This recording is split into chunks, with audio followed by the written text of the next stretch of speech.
Recording in progress.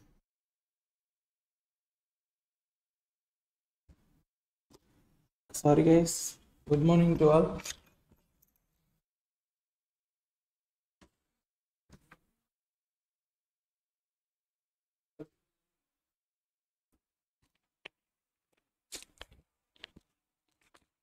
Good morning.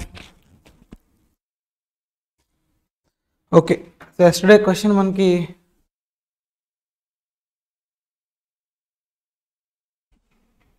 మధ్యలో అయిపోయింది కదా.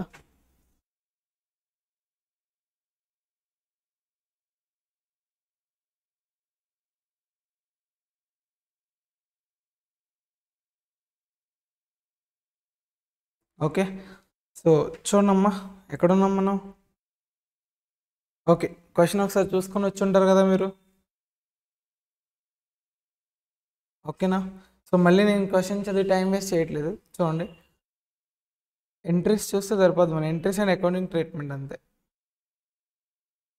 సో ఫస్ట్ ఎంట్రీ ఏంటమ్మా, ఒక న్యూ కాంపోనెంట్ పర్చేస్ చేశారు 600 పెట్టి. సో ఎంట్రీ ఏంటమ్మా అక్కడ, ఎంట్రీ ఏంటి, machinery account debit to supplier account, అంతేనా. Machinery account debit to supplier account. So payment ఏం చేయట్లేదు, సో కాబట్టి సప్లయర్ అకౌంట్ అని రాసాం, అంతేనా. Next, for exchange of old machinery to supplier, ఇది కూడా చూసాం ఆల్రెడీ. సో ఓల్డ్ మిషనరీ యాక్చువల్గా ఏంటంటే మన బుక్స్లో క్యారింగ్ వాల్యూ ఎంత ఉందమ్మా, 300 ఉంది. వాడు చెప్పాడు క్వశ్చన్లో 300 ఇస్ ద క్యారింగ్ అమౌంట్, అంతేనా కాదు. సో ఫస్ట్ ఆఫ్ ఆల్ మీకు మెటీరియల్స్ పీడిఎఫ్ పంపించారమ్మా, పీడిఎఫ్. ఓకే కాదు, ఆన్లైన్ వాళ్ళకి పీడిఎఫ్స్ వచ్చాయా లిస్ట్?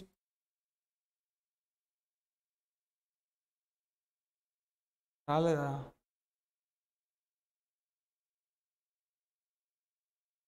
ఇంకా మెటీరియల్ ఫైనలైజ్ చేయలేదేమో.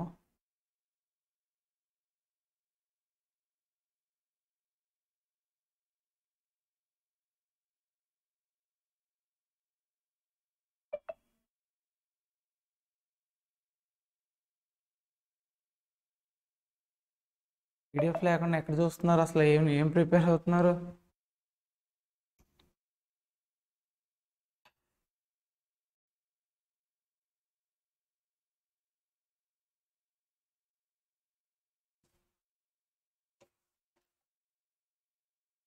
సరే చూడండి, క్లాస్ అయిన తర్వాత నేను షేర్ చేస్తాను. ఇప్పుడు వచ్చారు కదా సారు, అంకం సార్. సో అంకం సార్కి కాంటాక్ట్ అయ్యి తీసుకోండి ఆన్లైన్ వాళ్ళైతే, ఓకేనా. క్లియర్. సరే,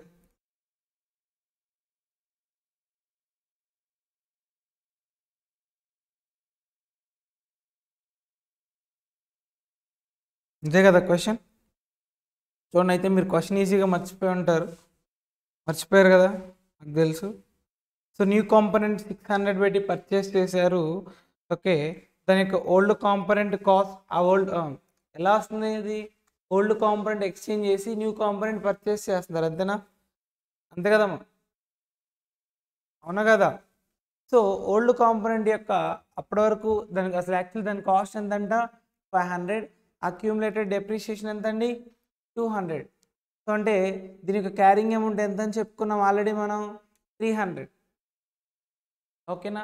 సో న్యూ కాంపోనెంట్ ఎవడైతే సప్లై చేస్తున్నాడో వాడు ఓల్డ్ కాంపోనెంట్ తీసుకుంటున్నాడు కదా, అది వాడు ఎక్కడ తీసుకుంటున్నాడంట, ఫేర్వెల్ దగ్గర తీసుకుంటున్నాడంట, అంతేనా. 360 దగ్గర తీసుకుంటున్నాడు. కానీ మన బుక్స్లో దాని యొక్క వాల్యూ ఎంత ఉంది ఇప్పుడు, 500 మైనస్ 200, 300 మాత్రమే దాని వాల్యూ. బట్ వాడు యాక్సెప్ట్ చేసేది మాత్రం తీసుకునేది 360 దగ్గర. సో ఆ 60 మనకి ఏంటండి, బెనిఫిటే కాదా. సో బెనిఫిటే కాదు. సో కాబట్టి ఆ బెనిఫిట్కి మనం ఎంట్రీ రాస్తాం. For exchange of old machinery to supplier, supplier account debit to machinery 300 to profit on exchange of machinery 60. యాక్చువల్గా సప్లయర్కి మీరు ఎంత పే చేయాలి, 600 పే చేయాలి. న్యూ కాంపోనెంట్ తీసుకున్నారు కాబట్టి మిషనరీ టు సప్లయర్ 600. వాడు తీసుకునేది ఎంతమ్మా, వాడు యాక్సెప్ట్ చేసేది, వాడు బ్యాలెన్స్ ఎంత తగ్గించాం, ఇప్పుడు సప్లయర్ క్రెడిట్ చేసాము అంటే మీనింగ్ ఏంటి? సప్లయర్కి పే చేయాలి అని, అంతేనా? సప్లయర్కి పే చేయాలి అని. ఎంత పే చేయాలి? 600 పే చేయాలి. సో అయితే ఫస్ట్ వాడికి ఎంత ఇస్తున్నాం మనం? ఓల్డ్ మిషనరీ ఇస్తున్నాం కదా. ఎక్కడ తీసుకుంటున్నాడు? 360 దగ్గర తీసుకుంటున్నాడు. 360. సో అంటే సప్లయర్ బ్యాలెన్స్ నుంచి 360 తగ్గిపోయినట్టే కదా. ఇంకా బ్యాలెన్స్ ఎంత ఉంటుంది? 240 ఉంటుంది అంతే, అవునా కదా? అది పేమెంట్ చేస్తాడు, అయిపోద్ది యాక్చువల్గా. చూడండి ఇక్కడ మనం ఏం రాసాం? ఎంట్రీ ఏంటమ్మా? ఓన్లీ మనకి వచ్చిన బెనిఫిట్కి ఎంట్రీ రాసాం, అంతేనా? బెనిఫిట్కి ఓల్డ్ మిషనరీ ఇవ్వడం వల్ల మనకు వచ్చిన బెనిఫిట్ ఎంతమ్మా? 60, అంతేనా? 1/4/2018, అంతేనా కదా? సో ఓల్డ్ న్యూకి రాసాం. నెక్స్ట్ మనం ఫస్ట్ ఇయర్కి డెప్రిషియేషన్ ఎంత అండి? 450. సో ఇప్పుడు చెప్పండి డెప్రిషియేషన్కి ఎంట్రీ చెప్పండి అమ్మా. డెప్రిషియేషన్కి ఎంట్రీ. సో వీడు ఫాలో అయ్యేది ఏ మెథడ్? Provision method. సో కాబట్టి entry depreciation to provision for depreciation account, కరెక్టా? Depreciation to provision for depreciation account, అంతేనా? వాడు ఫాలో అయ్యే సెకండ్ మెథడేనా? సో కాబట్టి ఎంట్రీ రాసేయండి. 450 ఆల్రెడీ తెలుసు కదా మీకు, రాసేయండి అమ్మా ఫాస్ట్గా, don't waste time. For depreciation, depreciation account debit to provision for depreciation account.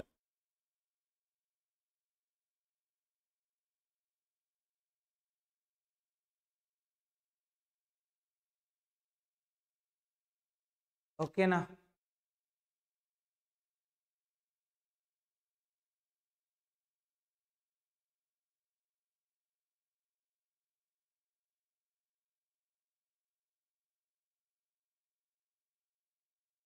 క్లియరా? సో అది ఫస్ట్ ఇయర్కి. సో తర్వాత ఏమైంది చూడండి, తర్వాత ఏమైంది? రివైజ్ అయింది. 31st March 2019కి వాల్యూ ఏమైందమ్మా? రివైజ్ అయింది. Up to that date actually the carrying amount of the machinery is 3050 only, అంతేనా? 3500 నుంచి డెప్రిషియేషన్ 450 మైనస్ చేసాం కాబట్టి ఎంత వచ్చింది? 3050 ఉంది, అంతేనా? సో కాబట్టి ఇప్పుడు దాన్ని వాల్యూ రీవాల్యూ చేస్తే ఎంత అయిందమ్మా? 5000 అయింది. ఎంత ఇంక్రీజ్ అయింది? 1950 ఇంక్రీజ్ అయిందండి, 1950. ఓకేనా? సో ఆ 1950 అనేది ఏంటి సార్? 1950 అనేది ఏంటది? సెంట్రల్గా ఏంటమ్మా? ఇంక్రిమెంట్, రివాల్యుయేషన్ సర్ప్లసా, అవునా కదా? రివాల్యుయేషన్ సర్ప్లస్ ఎక్కడ పంపించాలి? ఇక్కడ స్పెషల్ పాయింట్ చూడండి, ఎక్కడ పంపిస్తామమ్మా? రివాల్యుయేషన్ సర్ప్లసే కదా, OCI. So credit entry okay, to revaluation surplus 1950, ఇది బాగానే ఉంది. సో అందరూ ఏమనుకుంటాం? జనరల్గా ఏమనుకుంటాం? సో మిషనరీ వాల్యూ ఇంక్రీజ్ అయింది కదా, machinery account debit to OCI 1950 అనుకుంటాం మనం, అదే అనుకుంటాం కదా సార్. సో ఇక్కడ మనకి పాయింట్ ఏంటి సార్ అంటే they are following provision for depreciation method, కరెక్టా? డెప్రిషియేషన్ కోసం. సో ఒకసారి చూస్తే క్వశ్చన్లో మనకి the provision for depreciation opening balance ఎంత ఉందండి? 1600 ఉంది. ప్రొవిజన్ ఫర్ డెప్రిషియేషన్ బ్యాలెన్స్ ఎంత ఉంది? 1600 ఉంది, అంతేనా కదా? అవునా కదా సార్? ఓకే, బాగానే ఉంది. ఇంకోటి ఏంటి ఇక్కడ చూడండి, ఓల్డ్ కాంపోనెంట్ వెళ్ళిపోయింది కదా మన దగ్గర నుంచి. ఓల్డ్ కాంపోనెంట్ వెళ్ళిపోయిందా లేదా? అవునా కదా, ఓల్డ్ కాంపోనెంట్ వెళ్ళిపోయిందా లేదా? సో అప్పుడు డెప్రిషియేషన్ ఎంత ఛార్జ్ చేసాం? ఎంత ఉందమ్మా? ఆల్రెడీ 200. యాక్చువల్ కాస్ట్ 500, బట్ దానిపైన డెప్రిషియేషన్ ఎంత? 200. ఓల్డ్ కాంపోనెంట్ వెళ్ళిపోతుందంటే దానిపైన ఇంకా మీరు డెప్రిషియేషన్ ఛార్జ్ చేస్తారా? ఏదైనా ఒక అసెట్ని మీరు సేల్ చేస్తున్నారు, ఇంకా దానిపైన డెప్రిషియేషన్ మీరు ఛార్జ్ చేస్తారా? చేయరు కదా, అవునా కదా? సో అలానే ఇక్కడ ఒకసారి చూడండి అమ్మ, ఇక్కడ సెకండ్ ఎంట్రీ ఒకసారి చూడండి, మీకు అర్థం అవుద్ది. ఇక్కడ పక్కన నేను ఆల్టర్నేటివ్ ఎంట్రీ కూడా రాశాను చూడండి. Supplier account debit 360 account debit రాశాను టు మిషనరీ. యాక్చువల్లీ ఏంటమ్మా చూడండి, ఇక్కడ చూస్తే టు మిషనరీ 300 డైరెక్ట్ రాశాను నేను. ఎలా రాశాను? 300 డైరెక్ట్లీ, 500 ఏమో కాస్ట్, డెప్రిషియేషన్ అక్యూములేటెడ్ డెప్రిషియేషన్ ఎంత అని చెప్పాడు?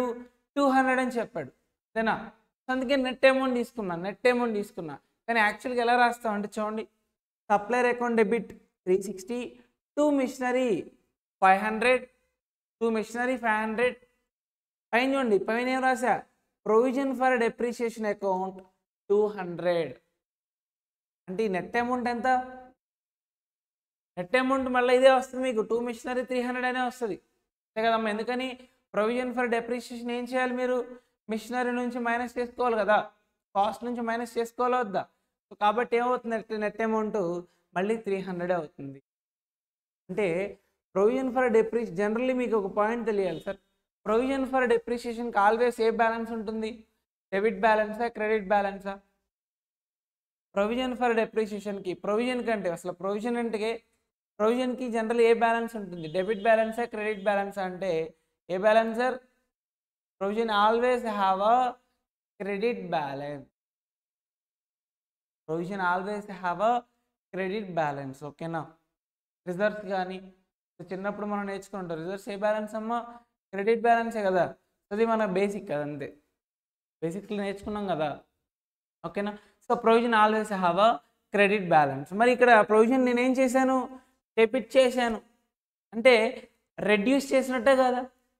ఒక లైబిలిటీ తీసుకుంటే లైబిలిటీ జనరల్గా క్రెడిట్ చేస్తాం, దాన్ని డెబిట్ చేసాము అంటే లైబిలిటీని ఏం చేసినట్టు, డిక్రీజ్ చేసినట్టు, అవునా కదా, అంతే. సో ఇక్కడ ఏమైందంటే ప్రొవిజన్ ఏమో 200 డెబిట్ చేసాము, అంటే ప్రొవిజన్ ఫర్ డెప్రిషియేషన్ బ్యాలెన్స్ ఎంత తగ్గిందమ్మా, 200 తగ్గింది. ఆల్రెడీ మనకి యాక్చువల్గా క్వశ్చన్లో ఓపెనింగ్ ప్రొవిజన్ ఫర్ డెప్రిషియేషన్ ఎంత ఉంది, 1600 ఉంది, అందులో 200 ఏమైపోయింది, డిక్రీజ్ అయిందా లేదా, ఎంత ఉంటుందమ్మా, ఇంకెంత ఉంటుంది, 1400 ప్రొవిజన్ ఫర్ డెప్రిషియేషన్ బ్యాలెన్స్ ఉంటుంది, అంతేనా కదా. స్టార్టింగ్ ఓపెనింగ్ 1600 సార్, ఓపెనింగ్ 1600, అందులో 200 మైనస్ చేసాము, ఇంకెంత ఉంటుంది, 1400 ఉంటుంది, అంతేనా కాదు. నెక్స్ట్ డెప్రిషియేషన్ ఎంట్రీ రాసినప్పుడు మళ్ళీ ఏం చేసాం, ప్రొవిజన్ ఫర్ డెప్రిషియేషన్ అకౌంట్ని క్రెడిట్ చేసాం, అంటే ప్రొవిజన్ బ్యాలెన్స్ ఏమైంది, మళ్ళీ ఇంక్రీజ్ అయింది, ఆ ఇయర్ ఎండింగ్కి మళ్ళీ ఇంక్రీజ్ అయింది. ఎందుకని డెప్రిషియేషన్ మనం దేని ఛార్జ్ చేయాలని చెప్పాను, ప్రొవిజన్ ఫర్ డెప్రిషియేషనేనా ఏమా, అంతేనా.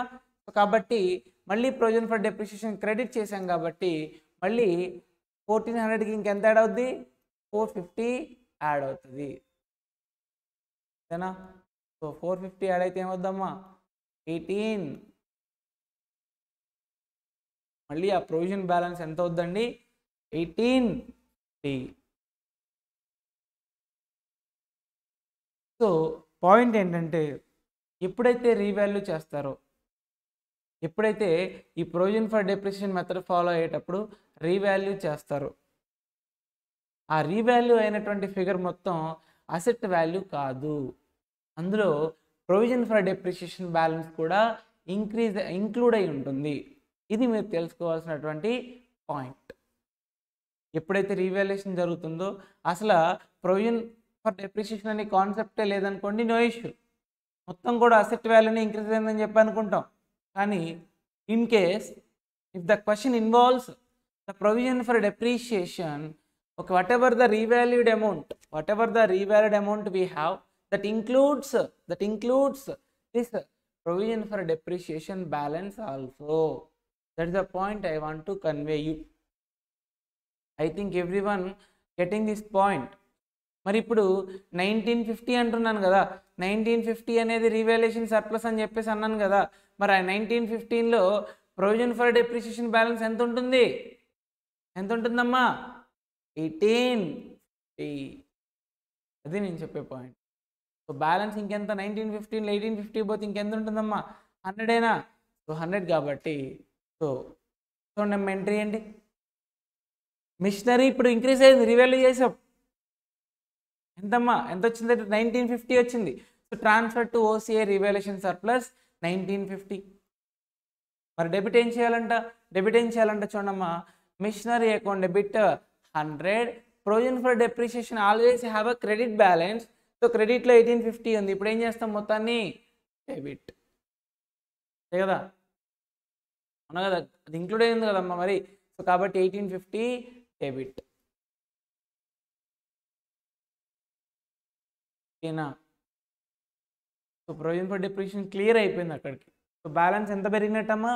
ఓన్లీ 100 మాత్రమే ఇంక్రీజ్ అయినట్టు.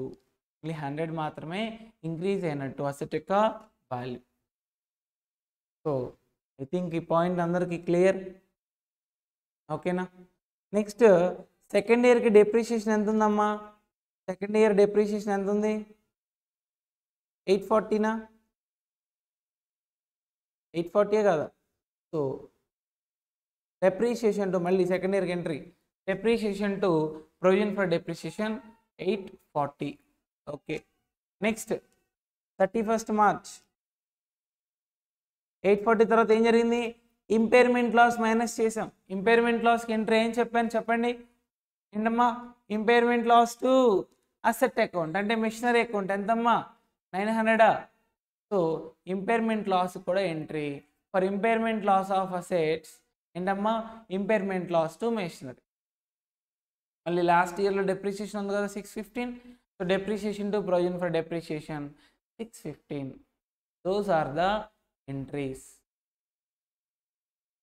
అంతే.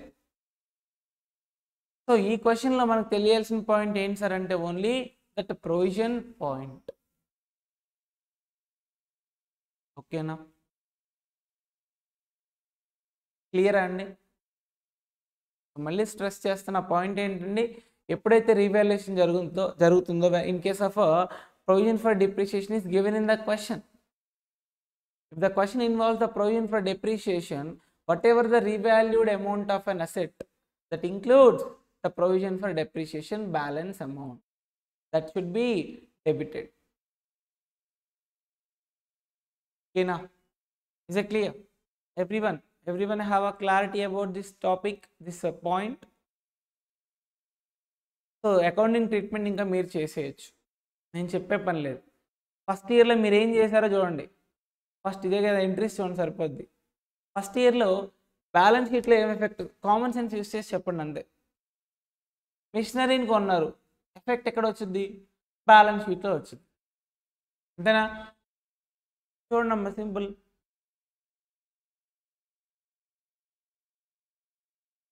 మిషనరీ బ్యాలెన్స్ యాక్చువల్గా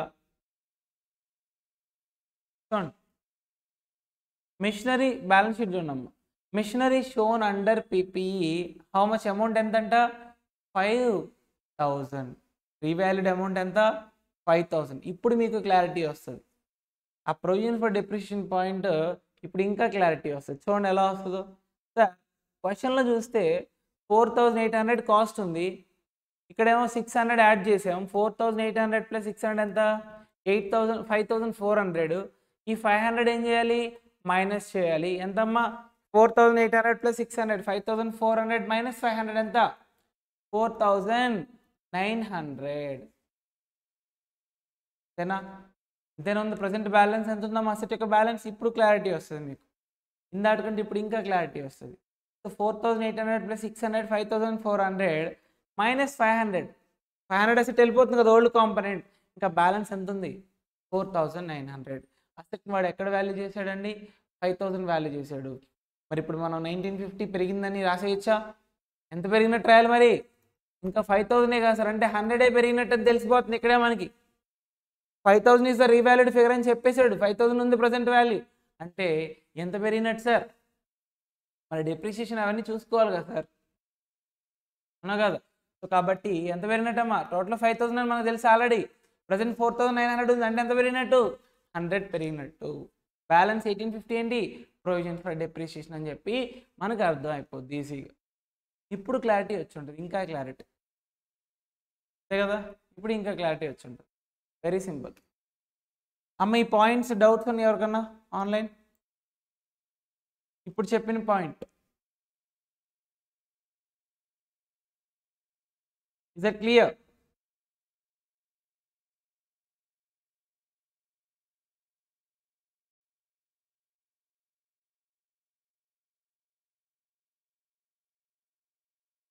ఓకేనా? క్లియరా సార్? అంతేగా, సింపుల్గా అర్థమైపోయిందా? చాలా సింపుల్ అండి. స్టార్టింగ్లో 4800 కాస్ట్ ఉంది, 600 పెట్టి న్యూ కాంపనెంట్ పర్చేస్ చేశాడు, 500 కాంపనెంట్ వెళ్ళిపోయింది, అంటే 4900 బ్యాలెన్స్ ఉంది. మరి రీవాల్యూడ్ ఫిగర్ 5000 అంటే ఎంత పెరిగినట్టు? 100 పెరిగింది. మరి ఇంకేమున్నాయమ్మా ఫస్ట్ ఇయర్లో మనకి ఏమేమి వచ్చినాయి ఇంట్రెస్ట్ చూడండి. ఫస్ట్ ఇయర్లో మనకి ప్రాఫిట్ వచ్చిందా? ఓకే, ప్రాఫిట్ 60 కాబట్టి 60 ఎక్కడ చూపిద్దాం? 60ని ఎక్కడ చూపిద్దాం? P&Lలో. P&L. డెప్రిషియేషన్ కూడా ఎక్కడ చూపిద్దాం? P&L. మరి ప్రొవిజన్ ఫర్ డెప్రిషియేషన్ కూడా చూపించాలా? చూడండి,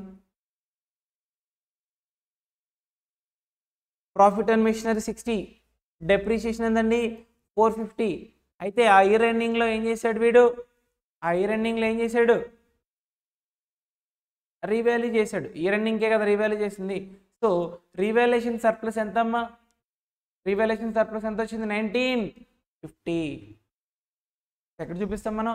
ఓసిఐ, రిజర్వ్స్ అండ్ సర్ప్లస్ కదా, అదర్ ఈక్విటీ కింద చూపిస్తారమ్మా. ఎక్కడండి? Other reserves and surplus. ఓకేనా? ఓసిఐ రికగ్నైజ్ చేస్తాం కదా sir, revenue revaluation surplus recognised as OCI. Other comprehensive income అనేది P&Lలో పార్ట్. ఓకేనా? P&L స్టేట్మెంట్ అంటాం కదా, దాని కింద ఓసిఐ కూడా ఉంటుందమ్మా. ఓసిఐ అంటే అన్రిలైజ్డ్ అన్నీ అక్కడ రాస్తుంటారు, అది కూడా పార్ట్ ఆఫ్ P&L. సో కాబట్టి P&Lలో revaluation surplus recognised as OCI అని చెప్పి 1950 రాస్తాం. మరి మళ్ళీ రీవాల్యుయేషన్ సర్ప్లస్ ఎక్కడ చూపించాలి మనం? బ్యాలెన్స్ షీట్లో. జనరల్లీ రిజర్వ్స్ అండ్ సర్ప్లస్ అనేవాళ్ళం కదా ఇంతకుముందు. ఇప్పుడు ఏమనాలి దాన్ని? అదర్ ఈక్విటీ అనాలమ్మా. షెడ్యూల్ 3 బ్యాలెన్స్ షీట్ ప్రకారం ఇప్పుడు రిజర్వ్స్ అండ్ సర్ప్లస్ని మనం ఏమంటాం? అదర్ ఈక్విటీ అని అంటాం. సో అదర్ ఈక్విటీలో కూడా చూపించాలి. మరి ప్రొవిజన్ ఫర్ డెప్రిషియేషన్ బ్యాలెన్స్ అన్నాం కదా, ఏమన్నా ఉందా provision for depreciation balance first year ఎండింగ్కి? ఏమి లేదుగా సార్. ఎందుకని? స్టార్టింగ్లో క్రియేట్ చేసాం, 1600 ఉంది, తర్వాత ఒక 200 మైనస్ చేసాం, ఇంకో 450 క్రెడిట్ చేసాం, 1850 వచ్చింది. ఆ టోటల్ 1850 మొత్తాన్ని మళ్ళీ ఏం చేసాం? డెబిట్ చేసేసాం కదా. అంటే provision for depreciation balance close అయిపోయింది కదా. సో కాబట్టి ఫస్ట్ ఇయర్కి నో ప్రొవిజన్ ఫర్ డెప్రిషియేషన్. సింపులా? అంతే sir, very simple. Study material చూస్తే మీకు అసలు ఏమీ అర్థం కాదు. ఓకేనా? నెక్స్ట్ ఇయర్కి వచ్చిండమ్మా, తెలిసిన పాయింట్సే కదా. సెకండ్ ఇయర్లోకి వచ్చేప్పటికి డెప్రిషియేషన్ ఎంత? Second year depreciation 840. 840ని ఎక్కడ చూపిద్దాం? P&L. నెక్స్ట్ ఇంపైర్మెంట్ లాస్ P&Lే కదా. ఇంపైర్మెంట్ లాస్ అంటే లాసే కాబట్టి P&Lలో చూపించాలి. 900 అవునా కదండి? ఎస్. ఇంకోటి, రీవాల్యుయేషన్ సర్ప్లస్కి పంపించినప్పుడు లైఫ్ ఇంకా ఎంతైతే బ్యాలెన్స్ ఉంటుందో అన్ని ఇయర్స్ పాటు ఆ ఈక్వల్ అమౌంట్ ఎక్కడ ట్రాన్స్ఫర్ చేయాలని చెప్పాను? Retained earnings. కరెక్టా? చేయండి సెకండ్ ఇయర్కి. చూడండి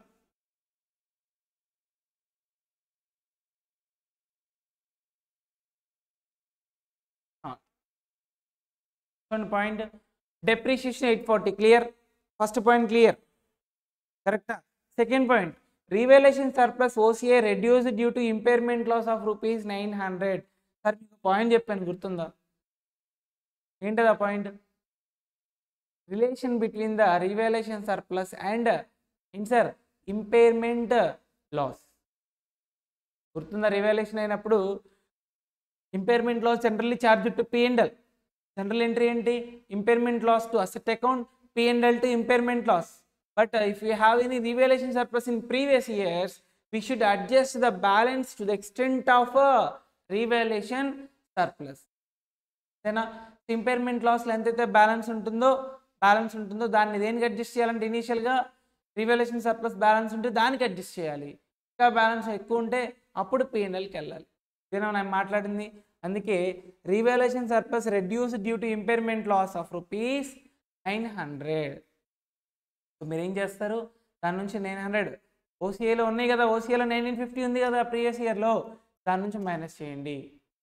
అది చెప్పాడు, 900 రివాల్యుయేషన్ నుంచి మైనస్ చేయండి.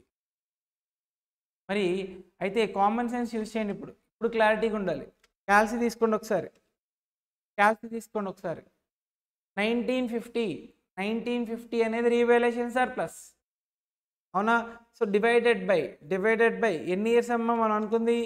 5 ఇయర్స్. బ్యాలెన్స్ ఎన్ని ఇయర్స్? 5 ఇయర్స్. అంటే మనం ఎంత పంపించాలి రిటర్నీస్కి? 390. 1950 డివైడెడ్ బై 5.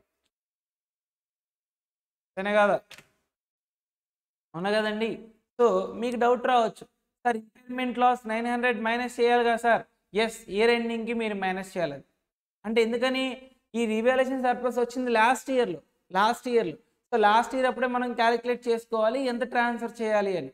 ఎంత ట్రాన్స్ఫర్ చేయాలి?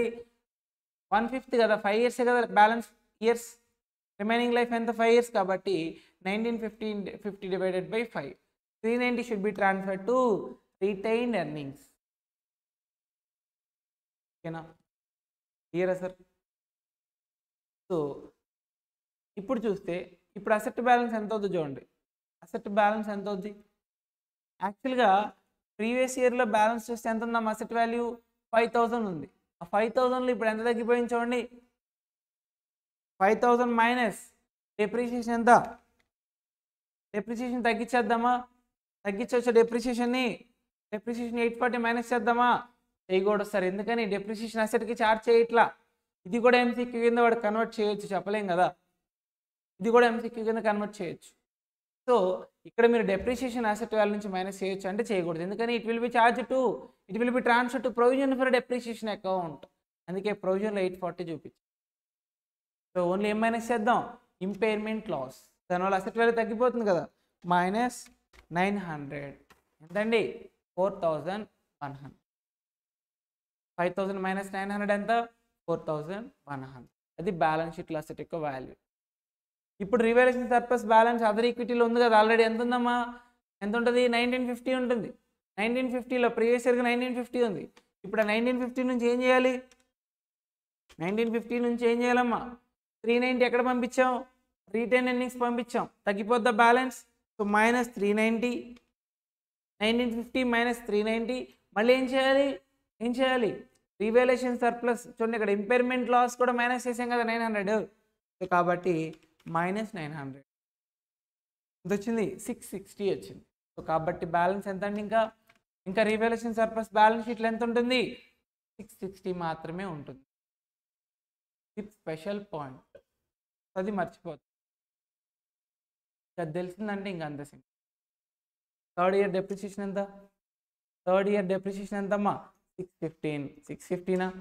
ఓకేనా?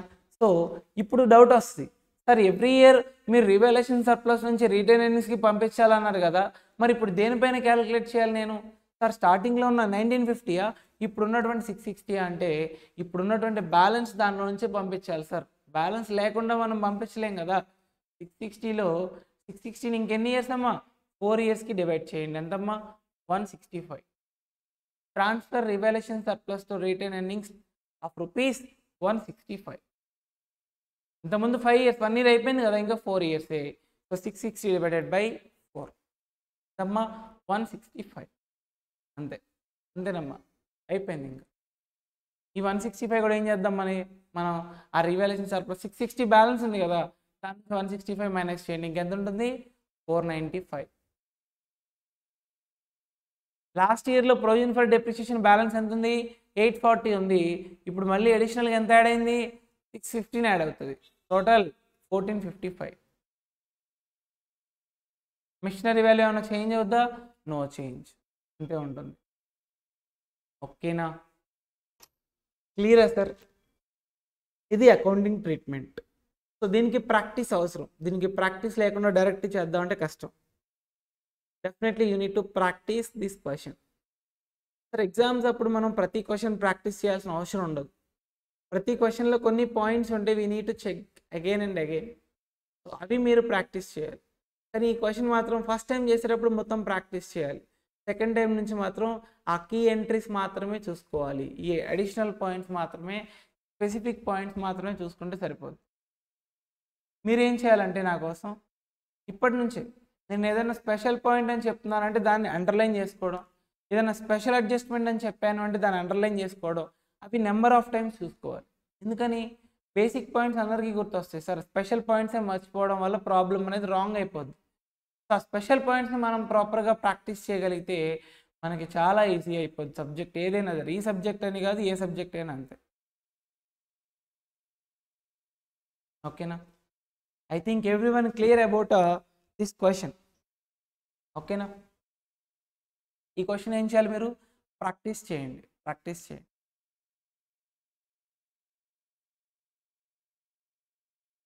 ఓకేనా?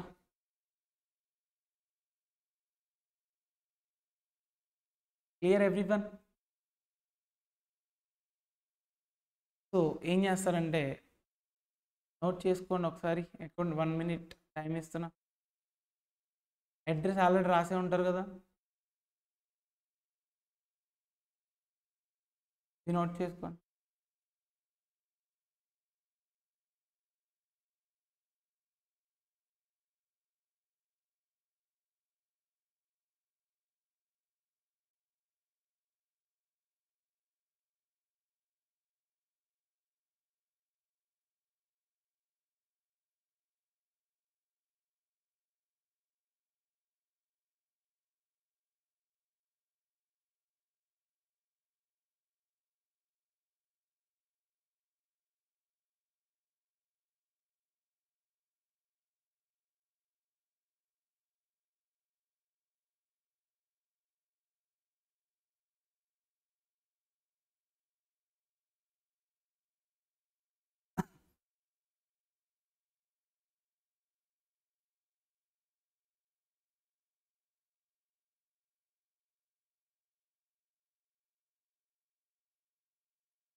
ఓకేనా?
Okay okay sir. సో మనం ఇండే 16 కంప్లీట్ చేసాం. ఇండే 16 కంప్లీట్ చేసాం కదా, చాలా స్లోగా చేసిన. ఓకే, ఆల్మోస్ట్ 5-6 అవర్స్ పట్టింది అంతేనా? ఎందుకంటే ఎక్కువ పట్టలేదు నాకు తెలిసి, 4 lectures అనుకుంటా, అంతే కదా, 4 lectures అంతే. మహా అయితే 5.5-6 లోపే, అంతే కదా? Okay, so I think everyone clear about this Ind 16. అమ్మ 16 క్లారిటీ వచ్చినట్టేనా అందరికీ? ఓకేనా, క్లియరా? ఆన్లైన్ వాళ్ళు ఏం నిద్రపోతున్నారా?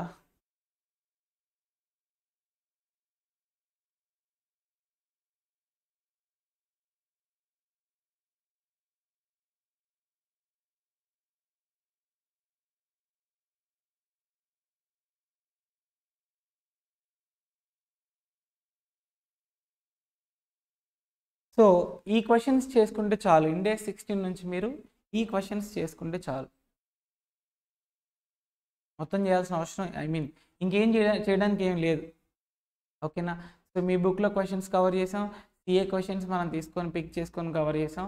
సో కాన్సెప్ట్స్, పాయింట్స్, కొన్ని ఇంపార్టెంట్ పాయింట్స్, స్పెషల్ పాయింట్స్ అని కవర్ చేసాం. ఇంకంతే, ఇంత మించి మీరు చదవడానికి కూడా ఏం అవసరం లేదు. ఓకే, జస్ట్ బ్లైండ్గా మీరు ఫాలో అయిపోవచ్చు మన బుక్ని, బుక్ అండ్ క్లాసెస్.